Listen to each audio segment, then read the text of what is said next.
आपल्या बर्थडेच्या दिवशी आला तुमचा आमचा लाडका शेतकरी पुत्र रेस्टार मयूरभाई साबळे। तर जय श्रीराम मित्रांनो, मी तुमचा अमोल। बर्थडेचं सेलिब्रेशन मस्तपैकी झाल्यावर आम्ही निघालो होतो फोटो आणि व्हिडिओ वगैरे काढायला, जे की तुम्ही आपल्या इंस्टाग्रामच्या अकाउंटवर पाहिलेच असतील। आपल्या मित्राचे आता जवळजवळ इंस्टाग्रामवर 2 लाख फॉलोअर कंप्लीट होते, पण बिचारामध्ये कसला इगो नाही ना ॲटिट्यूड नाही। यालाच म्हणतात आपल्या गावाकडचे प्रेमळ पोरं। आता समृद्धी महामार्ग म्हणल्यावर आता लोकेशन तर एक नंबर असणारच, त्यामुळे आम्ही दोघांनी पण आमचे व्हिडिओ वगैरे शूट करून घेतले। आणि एकदा का चांगलं लोकेशन सापडल्यावर आपला भाऊ काही व्हिडिओ काढायला ऐकत नसतो। त्यानंतर या दोन्ही मित्रांना चहा घ्या पाजल्या आणि तुमचा भाऊ पोचला शेतात, कारण शेतामध्ये आलो होतो ट्रॅक्टर आणि तेवढ्यात आला होता आपल्या फादरचा फोन। तेवढ्यात आपले पप्पा म्हणले तुम्ही आता आमच्याकडे का आम्ही येऊ तुमच्याकडे? म्हणलं तुम्ही तर काही येऊ नका, तुम्ही आल्यावर लय मोठा घोटाळा व्हायचा।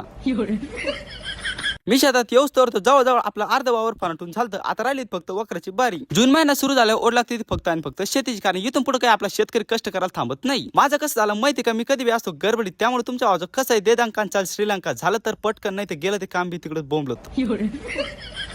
आपल्या ट्रॅक्टरवाल्या भायला म्हणलं आलं मी 5 मिनिटात, आणि आपले 5 मिनिटं काही 2 घंटे पूर्ण होत नाही। लवकर घरी यायचं कारण म्हणजे तुमच्या भावाचं आलं होतं पार्सल। मी केले होते बोटचे एअरपॉड ऑर्डर, फ्लिपकार्टवर केले, अमेझॉनवर केले, आणि दोन्ही आले एकाच दिवशी। म्हणलं आता दोन्ही पण पार्सल आलेचे ते दोन्ही पण घेऊन टाकू। आपलं कसं झालं नादच खुळान जळगाव धुळा लावा ताकद।